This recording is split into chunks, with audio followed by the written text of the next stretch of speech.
등을 그리는 게 힘드신 분들도 굉장히 많으시고, 자, 등도 역시 앞부분이랑 마찬가지로 이렇게 도형으로 먼저 시작을 해서 이번엔 약간 틀어볼까요?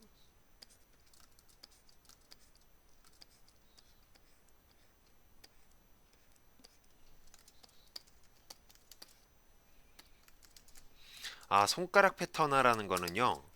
일단 손가락에 대한 손가락이 만들어지는 원리를 정확하게 이해를 하신 다음에 그 원리를 하나하나 일일이 그리는 게 아니라 어떤 건 짧고 어떤 건 길고 어떤 건 짧고 어떤 건 더 짧다. 그리고 엄지손가락은 약간 옆 대각선으로 나와 있다라는 거를 확실하게 머릿속으로 이해를 하신 다음에 그 다음에 그거를 일일이 그리는 게 아니라 그냥 패턴화 시켜서 한 번에 그리는 거예요. 그러니까 마치 흐름을 그리듯이 이를테면 이런 겁니다.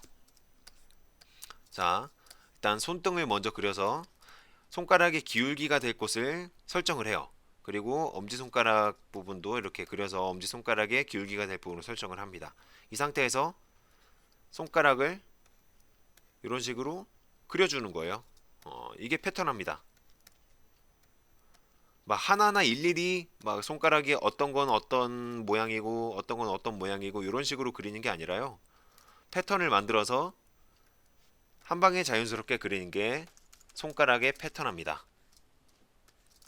자, 이런 식으로요. 뭔가를 잡고 있는 걸 한번 그려볼까요?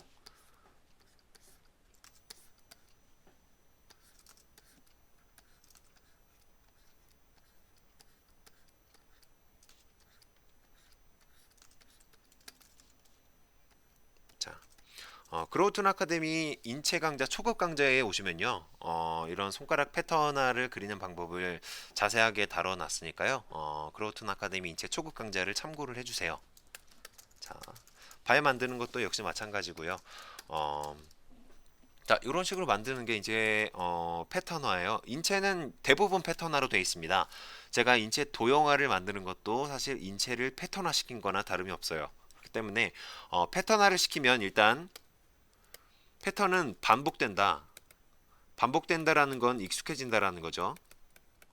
익숙해지면 자연스러워지고 자연스러워지면 자유로워지죠. 인체를 만들기 위해서 자유로워지는 방법을 제가 해석해서 만들어 놓은 것이 인체 도형화입니다. 인체 도형화를 통해서 모든 강좌가 진행이 되고 있고요. 그리고 이 인체 도형화를 확실하게 습득을 하시면 자유로워지십니다. 캐릭터 인체를 만드는 거에 있어서 어떤 인체라도 어떤 캐릭터라도 다 그려내실 수가 있게 되시고요. 어떤 포즈라도 그려내실 수가 있습니다. 대신에 요거를 익숙하게 만드시려면 일단 도형이라는 부분을 확실하게 커버를 한 상태에서 공부를 하시는 게 좋아요. 그러니까 도형이라는 거는 뭐냐면 말 그대로 단순화된 거예요. 뭐든 단순화된 겁니다. 어려운 게 아니라 이렇게 단순화된 육면체예요. 육면체인데 약간 변형화된 육면체인 거죠. 자, 이런 식의 도형화도 있고요. 그리고 뭐 방금 보여드린 건 골반의 도형입니다. 그리고 지금 보여드리는 건 몸통의 도형이에요. 이 도형화들이 전부 다 패턴입니다.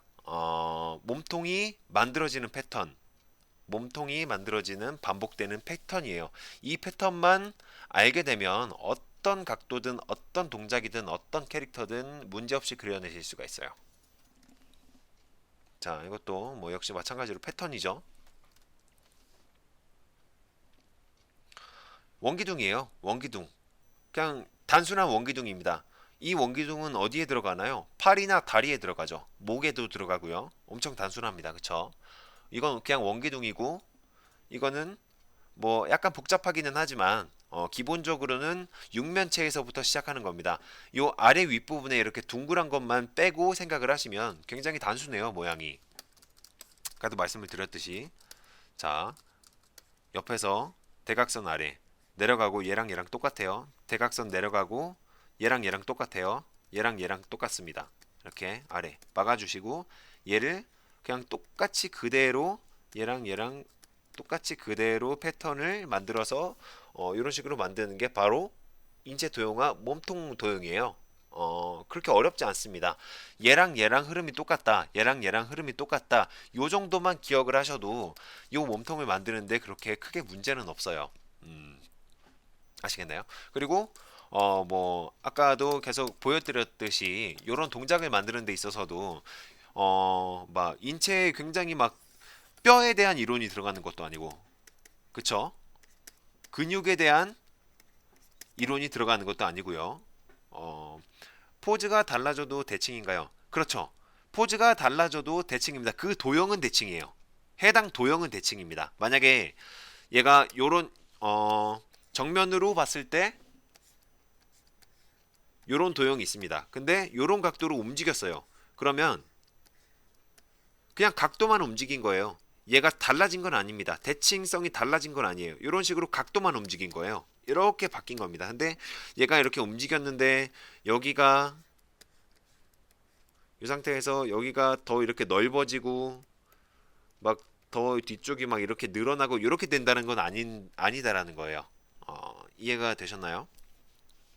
요 도형마다 하나씩 가지고 있는 고유의 모양을 그대로 유지를 하시면 어떤 각도를 넣어도 어떤 모양으로 넣어도 인체가 구성이 된다라는 거죠. 그러니까 요 도형의 모양은 그대로 유지가 되고 대신에 도형들이 어떻게 붙어 있느냐에 따라서 어떻게 어떤 방향으로 붙어 있느냐에 따라서 인체가 만들어지는 모양이 달라지고 뭐 포즈가 달라지고 뭐 이렇게 변하는 겁니다. 자, 이해가 되셨는지 모르겠어요.